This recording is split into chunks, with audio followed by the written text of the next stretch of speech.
oo ahayd inuu Farxiyo la guursaday gabar kale oo iyadoo caan ka ah TikTok aadna u isticmaasha laguna magacaabo Cayuuni Qurux.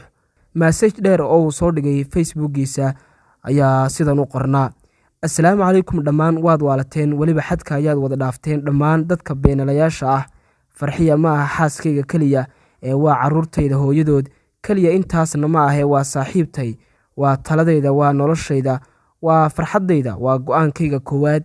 Cidna si gaar ah uma taagayo, balse faraha kala baxa arrimaha aniga iyo xaaskayga.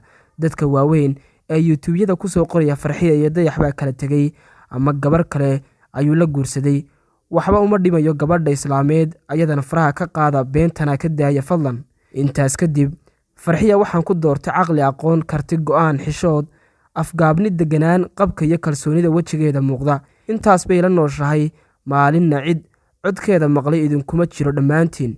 Gabadhaasi waa duyuurad aan baalasheeda cid qaban kartaana jirin. Farxiyo heerkaasi lama yaso ee nolosha ay ku nooshahay iyo guriga ay ku nooshahay waxaa looga yeeraa boos ama macnihiisu yahay mudanada. Sidaas darteed waxaan idin xaqiijinaynaa haddii aanu nahay bahda xaqiijinta wararka inaysan jirin xantii laga xamanayay maalmahan baraha bulshada ee laysla dhexmarayay ee ahayd in Dayax Dal Nuurshe xaas kala guursaday.